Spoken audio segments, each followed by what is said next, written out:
اس نے ایک سوال کیا، روزہ رکھ کر بہت سے لوگ ایک دم کمزور دکھتے ہیں، مظلوم صورت بنا کر بیٹھتے ہیں، اور پوچھے تو بولتے ہیں کہ روزہ لگ گیا ہے وغیرہ وغیرہ۔ اس کے علاوہ آج کل لڑکے لڑکیاں موبائل پر چیٹنگ وغیرہ میں SMS بھیجنے کا مشغلہ بہت عام ہو گیا ہے۔ ٹھیک، بہرحال انہوں نے پہلا سوال کیا کہ بہت سے لوگ روزہ رکھ کر جو ہے بھولی صورت بنا لیتے ہیں، مظلوم بالکل جیسا ظلم ہوا ستم ہوا ایسے دکھتے ہیں، جب پوچھا گا کیا ہوا تو روزہ لگ رہا ہے۔ تو بہرحال آپ پوچھ لینا کہاں لگا، یہاں لگا آخر کہاں مارا اس نے آ کر، آپ کو کہاں لگا۔ دیکھیے روزہ ہو سکتا ہے کچھ لوگوں کو بھوک کی برداشت نہ ہو، لیکن بھوک کی برداشت نہ ہونے سے روزہ لگنا میں سمجھتا ہوں کوئی بات ہی نہیں۔ کوئی عبادت کیا لگتی ہے آپ کو، ہائے بدعا لگتی ہے انسان کو، ہے نا، روزہ کیسے لگے گا کسی انسان کو۔ تو بہرحال آپ یہ بول سکتے ہیں کہ میں نے روزہ رکھا تو مجھے بھوک لگ رہی ہے جس کی وجہ سے میں ایسا ہوں۔ لیکن بہت سے لوگ یہ اس لیے کرتے ہیں کہ کام کوئی نہ بولے ان کو، صبح سے ہی سورج اتار کے بیٹھ گئے، نہ کوئی ان کو بہت روزہ رکھتا، کام مت بولو ان کو۔ ٹھیک، یہ تو درست نہیں، یہ تو درست۔ اور میں سمجھتا ہوں ایک وقت کا کھانا صرف ہم چھوڑتے ہیں، ایک وقت کا کھانا جلدی صبح کھانا سحر میں کر لے رہے ہیں، دوپہر کھانا ہم چھوڑ دیتے ہیں۔ تو کیا خالی ایک وقت کے کھانے کے صرف سرکنے سے اور نہیں کھانے سے کیا واقعی میں اتنا کمزور کہ آدمی کو روزہ لگنا شروع ہو جائے؟ پہلے تو آپ سائیکولوجیکلی نکلیے اس فکر سے کہ آپ کو روزہ لگ رہا ہے۔ آپ جب نکلیں گے نا تو انشاءاللہ معاملہ درست ہو جائیں گے۔ وہ خالی سوچ کے آپ کو روزہ لگنا شروع ہو جاتا ہے نا۔ اور یہ انسانی سوچ بہت اثر رکھتی ہے، انسانی ذہن جو سوچتا ہے انسان۔ اگر میں بار بار سوچوں کہ میں کمزور ہو رہا ہوں تو واقعی میں وہ کمزوری محسوس ہوتی ہے۔ اگر میں سوچوں کہ بہت تقویت ہے میرے میں کر سکتا ہوں تو آپ کر سکتے ہیں۔ یہ اسپرٹ ہوتی ہے جو، دیکھیے جب آپ کا جو ہے نفسیات ہار گئی تو آپ ہار گئے، جب آپ کی نفسیات سے آپ جیت گئے تو آپ جیت گئے۔ بڑی سے بڑی جنگ آپ جیت سکتے صرف نفسیات پہ آپ کو قابو اپنی۔ جب ہم مینٹلی پریپیئرڈ ہو کہ ہم جیتنا ہے تو ہم جیتیں گے، اور ذہنی طور سے ہار مان لی ایک بار تو بس پھر آپ جسمانی ہار آپ کی ہونا ہی ہے اس چیز میں۔ ٹھیک، تو اس طرح سے روزہ لگ رہا بولنا درست نہیں ہے۔ آپ صرف ایک ٹائم کا کھانا دیر کر رہے ہیں، اور وہ بھی مغرب میں کھا رہے سمجھ لیجیے آپ دوپہر کھانا، اور صبح کھانا میں سمجھتا ہوں لگنا نہیں چاہیے۔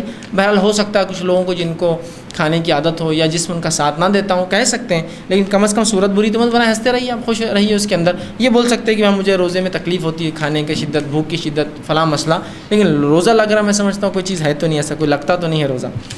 آگے انہوں نے سوال کیا کہ آج کل کے لڑکی لڑکیاں جو موبائل پر چیٹنگ وغیرہ SMS بھیجتے ہیں کا مشغلہ بہت عام ہو گیا ہے۔ کہیں مہمان گئے تو موبائل سے کھیلتے بیٹھتے ہیں، یا کہیں مہمان گئے تو میزبان کا انتظار تک موبائل سے کھیلتے ہیں، کیا یہ عمل غیر شرعی اور بد اخلاقی نہیں ہے؟ تو دیکھیے سب سے پہلی چیز تو یہ کہ SMS کرنا کوئی شرعی اعتبار سے حرام تو نہیں ہے، لیکن خامخواہ SMS کرنا تو یہ تو غلط ہوگا، اور کسی غیر محرم کو کرنا ہے، یوں ہی کرنا، یہ تو اور خطرناک چیز ہو جائیں گی۔ ٹھیک ہے، بات سمجھ میں آ رہی ہے کہ میرا دوست ہے، میری سہیلی ہے، میرا فلاں ہے نا، گرل فرینڈس ہے، بوائے فرینڈس ہے، کر رہے ہیں، یہ بہت بہت بہت بری بات ہے، یاد رکھیں۔ اس کے اثرات سمجھ میں تو نہیں آتے، کیا ہوا SMS تو کر رہے ہیں، ٹھیک، خالی SMS تو کر رہی ہے، SMS کیا گل کھلاتے ہیں سب کو پتہ ہے، نقصانات کہاں کہاں تک لوگوں کو ہوئے، کیا کیا انہوں نے برداشت کیا، اور کیسے کیسے وہ گڑھوں میں گرے، سب کو پتہ ہے۔ ہر فرد گواہی دے سکتا، میں ایسے لوگوں گواہی دے سکتا ہوں۔ جب یہ چیٹنگ کا سلسلہ شروع ہوا تھا نیٹ پر، یاہو چیٹ سب سے پہلے آیا تھا ہندوستان کے اندر، تو بہت سے لوگ چیٹ کرتے تھے۔ جب ویڈیو تو بہت مشکل تھا، ٹائپنگ سے چیٹ ہوتی تھی، آڈیو پہ نہیں آتا تھا، یہ اس زمانے کی بات۔ لوگ چیٹ کرتے تھے، اور چیٹنگ میں بہرحال ان کو جو ہے غیر محرموں سے بہت کامن ہو چکا تھا بات چیت کرنا، پھر اس پہ جو ہے تعلقات بھی بن گئے، اس پہ جو ہے رشتے بھی جڑ گئے، اس پہ شادیوں کے فلاں بھی ہو گئے، اور خطبہ نکاح بھی اپنے ہی پڑھ لیا انہوں نے اس کے اوپر، اور شادی بھی کر لی۔ بعد میں واقعات کھلے کہ پہلے شادی شدہ تھا، کئی لوگوں کو ایسے دھوکے دیا ہوا ہے، لے کر گیا فلاں، اتنے مسائل ہوئے جس کی کوئی انتہا نہیں۔ تو یاد رکھیے احتیاط کیجیے خامخواہ کے SMS سے، خامخواہ کے موبائل کے استعمال سے۔ رہا معاملہ یہ کہ لوگ مہمانوں کے پاس جاتے ہیں موبائل سے کھیلتے ہیں، یہ بہت عجیب بات ہے، یہ بد اخلاقی ہی کہلائیں گی کہ لوگ بس وہ موبائل میں لگے دن رات، گویا ایسا اس کا نکاح ہو گیا اس سے، اس حد تک کہیں بھی گئے کہ موبائل نکال کے سب سے پہلے۔ اب کچھ لوگوں کا یہ پرابلم ہوتا ہے کہ ان کو بتانا ہوتا ہے کہ میں کیا ہوں، تو پھر ان کے لیے تو کمپلسری رہتا ہے موبائل نکال کے سب سے پہلے جاتے ٹیبل پہ رکھ دینا، یا نکال کے ہاتھ میں لے لینا کہیں مجلس میں جاتے ہی، یا ہمیشہ اس کو ہر بات میں سامنے رکھنا اس کا کہ آدمی ارے ہاں نوکیا ہے، بلیک بیری ہے، این فلاں ہے، یہ ہے۔ تو یہ تو رہا ریا کا معاملہ، تو ان کا تو چھوڑ دیجیے آپ معاملہ۔ یہ لوگ تو ایسے ہوتے ہیں عموماً کہ ہینڈ سیٹس تو لیتے ہیں لاکھ لاکھ روپئے کے، لیکن ان کو اگر ایک اسکرین بدلنا رہا تو کسی کو بولتے ذرا بدل دیتے کہ میرے کو نہیں آتا استعمال. اللہ رحم کرے. کیوں لی ایسی چیز جس کا استعمال نہیں آتا آپ کو؟ بہرحال رہا معاملہ ان کا جن کے لیے ضرورت ہے، ضرورت تو ہوتی ہے، یہ چیز ضرورت کے تحت رکھیے نا آپ اس کو، رکھنا کوئی مسئلہ نہیں، لیکن دن رات اس میں لگے رہنا یہ واقعی بد اخلاقی. کوئی آپ سے بات کر رہا اور آپ اسے کھیل رہے ہیں، موبائل سے گھما رہے ہیں، گیم کھیلتے بیٹھے ہیں، یہ بہت بد اخلاقی، اچھی بات نہیں ہے. آپ کسی کو اگر اہمیت دینا ہے تو اس کے سامنے جب آپ جائیں موجود رہے. کوئی مہمان آیا، مہمان گئے تو آپ اٹینڈنس بالکل اس کی طرف. اگر کوئی مہمان کے ساتھ آپ اگر موبائل سے کھیلا تو آپ کو کیسا لگے گا؟ تو ویسے ہی مہمان کو لگتا ہے میزبان کہ میرے پاس گھر پہ آیا ہی اور موبائل سے کھیلتے بیٹھا ہوا ہے.